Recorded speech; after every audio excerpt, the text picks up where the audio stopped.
Chapter ৮৮ report. কি ব্যাপার? Benson খুব স্বাভাবিক গলায় জিজ্ঞেস করল। মেলিসা খুব সিরিয়াস মুখে তার ভাইয়ের দিকে তাকাল, কারণ তার কাছেও মনে হচ্ছিল ক্লাইনের আজকের রাতের আচরণটা একটু অদ্ভুত। সত্যি বলতে একটু আগে এলিজাবেথ আর সেলেনার আচরণের চেয়ে ক্লাইনেরটা কেবল সামান্য একটু বেশি স্বাভাবিক মনে হচ্ছিল তার কাছে। ক্লাইন একটু হাসল। সে আগে থেকেই একটা অজুহাত ভেবে রেখেছিল। সে বলল, অফিসের একটা ডকুমেন্টের বর্ণনায় একটু ভুল ছিল। আমি আমার কলিগদের আগেই বলে রেখেছি যে কাল সকালে অফিসে এসেই ওটা ঠিক করে দেব। এখন আমার হাতে দুটো রাস্তা আছে, হয় এখন যাওয়ার পথে কাজটা সেরে ফেলি, অথবা কাল সকালে অন্তত আধা ঘন্টা আগে ঘুম থেকে উঠি। বোঝাই যাচ্ছে আমি প্রথম রাস্তাটাই বেছে নিয়েছি। ওহ, এই ব্যাপার। আমার কেন যেন মনে হচ্ছিল তোমার মনটা খেলায় নেই। তুমি আসলে কাজের কথা ভাবছিলে। বেনসন যেন হঠাৎ করেই সব বুঝতে পারল, এমনভাবে হাসল। না, সরি, আমার বলা উচিত তাসের খেলাটা তোমাকে ভাবতে সাহায্য করেছে। ঠিক আছে, আমরা তোমার জন্য অপেক্ষা করব।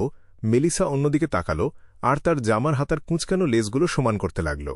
যেহেতু তখন ট্রাম আর সাধারণ ঘোড়ার গাড়ির চলাচলের নির্দিষ্ট সময় পার হয়ে গিয়েছিল, তাই তিন ভাইবোন তাদের মেজবানদের কাছ থেকে বিদায় নিয়ে কাছাকাছি জায়গা থেকে একটা ঘোড়ার গাড়ি ভাড়া করল।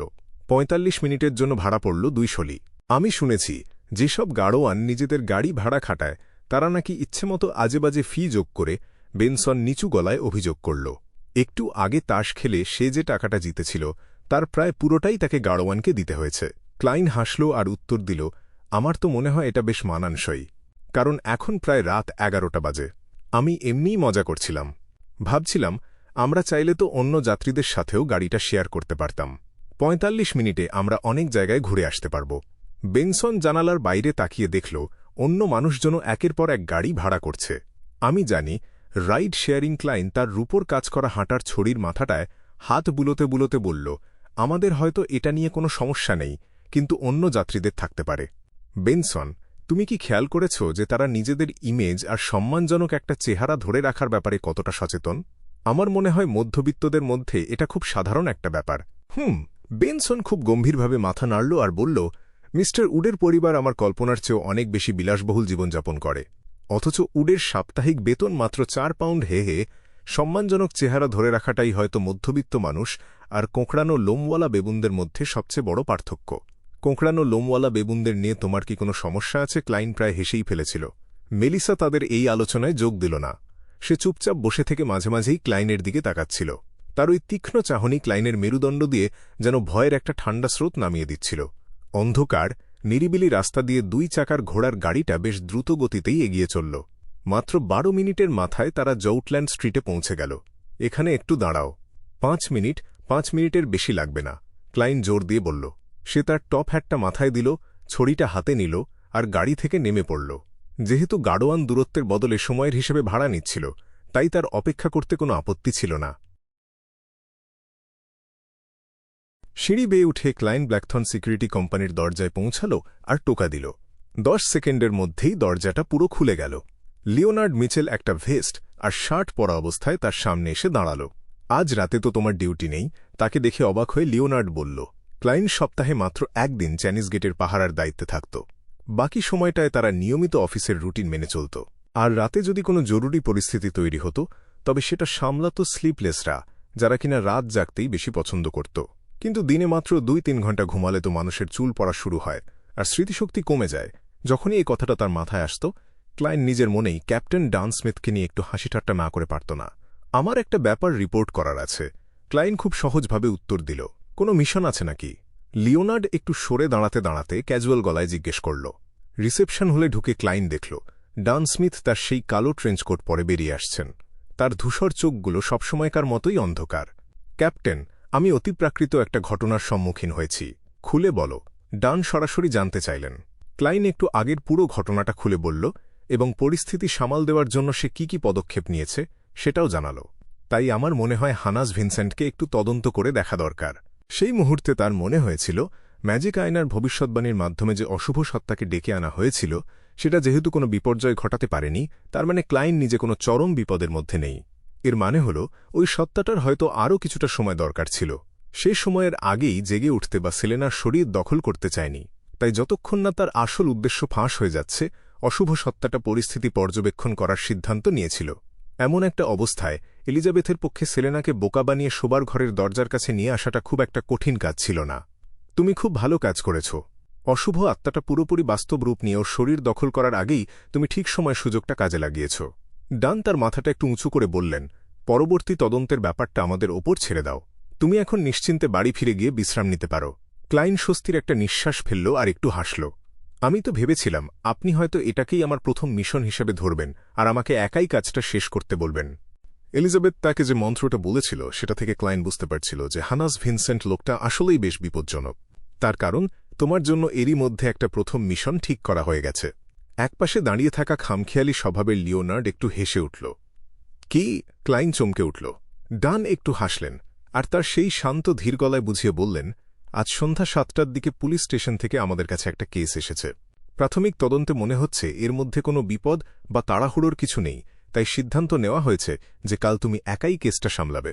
যাই হোক, কেসটা নিয়ে এখন আর কিছু জিজ্ঞেস করো না। আজ রাতে ভালো করে ঘুমাও আর তোমার ছুটির দিনটা মঙ্গলবার বা বুধবারে পিছিয়ে নাও। ক্যাপ্টেন, এটা করলে তো আমার ঘুমেরই 12টা বাজবে। তাছাড়া সোমবার বিকেলে তো ট্যাড গ্যাদারিং হওয়ার কথা। আমাকে কি এখন justice are the হ্যাংডম্যানকে meeting পেছানোর notice পাঠাতে হবে? ক্লাইন মাথা নাড়ল আর একটা তেতো হাসি হাসল। তারপর সে বিদায় নিয়ে বেরিয়ে এল। সিঁড়ি দিয়ে নিচে নামার সময় হঠাৎ তার কি যেন একটা মনে হল। সে মাথা উঁচু করে তাদের ভাড়া করা গাড়িটার দিকে তাকাল। সে দেখল মেলিসা জানালার কাঁচ দিয়ে চুপচাপ তার দিকেই তাকিয়ে আছে। চোখে চোখ পড়তেই মেলিসা তড়িঘড়ি করে অন্যদিকে তাকাল আর সোজা হয়ে বসল। ক্লাইনের ঠোঁটের কোণটা একটু কেঁপে উঠল, তবে সে এমন ভান করল যেন কিছুই হয়নি। চুপচাপ গিয়ে গাড়িতে উঠে বসল। রাতের ওই লালচে চাঁদ আর পরিষ্কার আকাশের নিচে দিয়ে ঘোড়ার গাড়িটা একটার পর একটা রাস্তা পেরিয়ে দ্রুতগতিতে এগিয়ে চলল। বাড়ি ফেরার পর ক্লাইন বেনসনকে আগে গোসল করতে দিল আর নিজে মেলিসার শোবার ঘরের দরজায় গিয়ে দুবার টোকা দিল। মেলিসা, যে কিনা অন্য বাথরুমটা ব্যবহার করার কথা ভাবছিল, সে দরজা খুলে একটু সন্দেহ নিয়ে তার ভাইয়ের দিকে তাকাল। মেলিসা, তোমার কি আমাকে কিছু জিজ্ঞেস করার আছে? আমি জানি তুমি কিছু জানতে চাও। ক্লাইন সরাসরি কথা পারল। এইভাবে চুপচাপ আমাকে পর্যবেক্ষণ করো না। মেলিসার ঠোঁট দুটো একটু কাঁপল। সে ভ্রু কুঁচকে বলল, ক্লাইন, তুমি এলিজাবেথকে কি করেছিলে? ওকে একটু অন্যরকম লাগছিল। আর একটু পর থেকে তো সেলেনাও খুব অদ্ভুত আচরণ করতে শুরু করল। ক্লাইন উত্তরটা আগে থেকেই গুছিয়ে রেখেছিল। তুমি কি জানো যে এলিজাবেথ আর সেলেনা দুজনেই রহস্যবিদ্যা নিয়ে খুব আগ্রহী? হ্যাঁ, কিন্তু আমার এগুলো একদম পছন্দ না। আমার মনে হয় না এই পৃথিবীতে এমন কিছু থাকতে পারে যার কোনো ব্যাখ্যা নেই। একটু হকচকিয়ে গেলেও মেলিসা খুব সিরিয়াসভাবে উত্তর দিল, যে ব্যাপারগুলোকে আমাদের অব্যাখ্য মনে হয় তার আসল কারণ হল আমরা এখনও সেই বিষয়টা সম্পর্কে যথেষ্ট জ্ঞান অর্জন করতে পারিনি। হ্যাঁ, আমারও তাই মনে হয়। ক্লাইন অপরাধ বোধ নিয়ে তার কথার সাথে সুর মেলাল। আমিও একসময় ঠিক এই কথাটাই ভাবতাম, যতক্ষণ না নিজে যেচে মরণ ডেকে এনেছি। সে একটু কাশল, তারপর বলতে শুরু করল, রহস্যবিদ্যার সাথে হার্মিস ভাষার সম্পর্ক আছে। এটা এমন একটা ভাষা যেটা প্রাচীনকালের পূজা অর্চনা আর প্রার্থনায় ব্যবহার করা হতো। এলিজাবেথ জানত যে আমি এই ভাষাটা ভালো জানি। হে, একজন ইতিহাসবিদের তো এসব জানারই কথা। তাই সে আমাকে ওই ভাষার কিছু নির্দিষ্ট শব্দের উচ্চারণ আর আসল অর্থ নিয়ে প্রশ্ন করেছিল। মেলিসা হালকা করে মাথা নাড়ল, যার মানে হল সে তার ভাইয়ের ব্যাখ্যাটা মেনে নিয়েছে। তার পরিচিত মানুষগুলোর স্বভাবের সাথে এই ব্যাপারটা বেশ মিলে যায়। আর এলিজাবেথ আর সেলেনা পরে কেন অদ্ভুত আচরণ করছিল তার আসল কারণটা আমার জানা নেই। ক্লাইন আগে নিজেকে পুরো ব্যাপারটা থেকে সরিয়ে নিল, তারপর বলল, তবে আমি একটা আন্দাজ করতে পারি। তুমি আন্দাজ করতে পেরেছ? মেলিসা অবাক হয়ে বলে উঠল। ক্লাইন হাত তুলে নিজের ঠোঁটে একটু টোকা দিল। এলিজাবেথ আমাকে যা যা জিজ্ঞেস করেছিল সেটা থেকেই আমি আন্দাজ করেছি। হার্মিস ভাষার ওই শব্দগুলো ভবিষ্যৎবাণী আর অশুভ সত্তাদের পূজা করার সাথে জড়িত ছিল। আচ্ছা, সেলেনা যখন ম্যাজিক আয়না দিয়ে ভবিষ্যৎবাণী করছিল তখন কি সে হার্মিস ভাষায় কোনো মন্ত্র পড়ছিল? ক্লাইন ইচ্ছা করেই কথাটা তুলল যাতে সে তার বোনকে এ ধরনের পরিস্থিতি থেকে দূরে থাকার জন্য সতর্ক করতে পারে। মেলিসা যদি সেলেনা আর এলিজাবেথের সাথে মেলামেশা কমিয়ে দেয় তবে আরও ভালো হয়। হ্যাঁ, একটু চুপ থেকে মেলিসা উত্তর দিল, আমার মনে হয় আমি বুঝতে পারছি এলিজাবেথ আর সেলেনা কেন অদ্ভুত আচরণ করছিল। তারপর ক্লাইন খুব বুঝে শুনে জিজ্ঞেস করল, যেহেতু সেলেনার ম্যাজিক আয়নার ভবিষ্যৎবাণীর ব্যাপারটা একটা অশুভ আর বেআইনি বিশ্বাসের সাথে জড়িত, তাই আমার কাছ থেকে হার্মিস শব্দের আসল অর্থ জানার পর এলিজাবেথ হয়তো সেলেনার ভুল ধরার আর তাকে সমালোচনা করার একটা সুযোগ পেয়ে গিয়েছিল, তাই না? আমারও তাই মনে হয়। মেলিসা এই সিদ্ধান্তে একটু সন্দেহ করল না, কারণ সে নিজেও মনে মনে ঠিক এই হিসাবটাই মিলিয়েছিল। কথার মোড়টা সফলভাবে ঘোরাতে পেরে ক্লাইন স্বস্তির নিঃশ্বাস ফেলল। ভবিষ্যতে সেলেনাকে বুঝিয়ে বল সে যেন তার বিশ্বাসটা প্রচলিত আর সঠিক ধর্মের ওপর রাখে। এরপর ক্লাইন একজন ধর্মযাজকের মতো নিজের বুকে 4 জায়গায় টোকা দিল। হ্যাঁ, আমি বলবো। মেলিসা খুব দৃঢ় গলায় উত্তর দিল। আর শোনো, আমরা যে এই ব্যাপারটা নিয়ে আলোচনা করেছি বা আমি তোমাকে যা যা বলেছি সেটা এলিজাবেথ আর সেলেনাকে বলতে যেও না। আমি আসলে এলিজাবেথকে কথা দিয়েছিলাম যে তোমাকে কিছু বলবো না, ক্লাইন জোর দিয়ে বলল। ঠিক আছে, মেলিসা শান্তভাবে মাথা নাড়ল।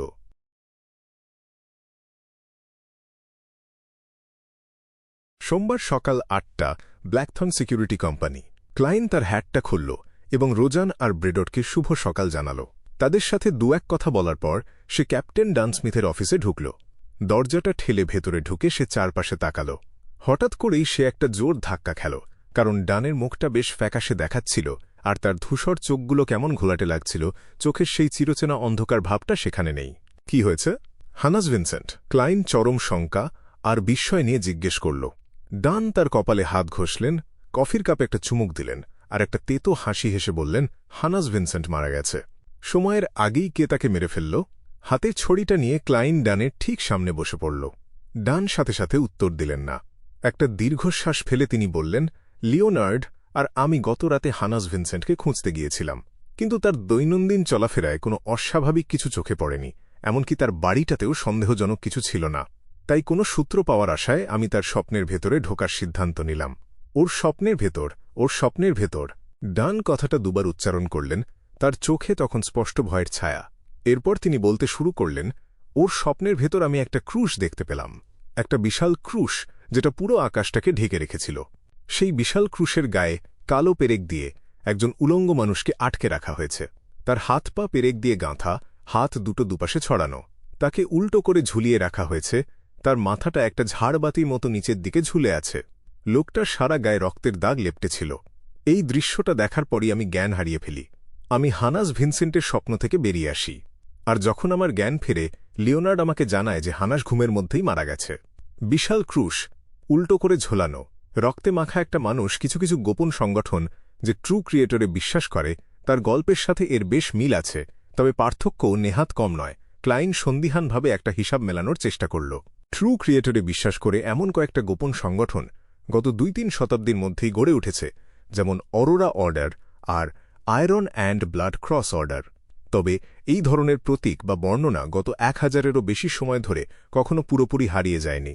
ডান আবার তার কপালে হাত ঘষলেন। আমরা এটা নিয়ে পরে তদন্ত করব, তুমি বরং এখন গিয়ে তোমার প্রথম মিশনটা শেষ করে এসো।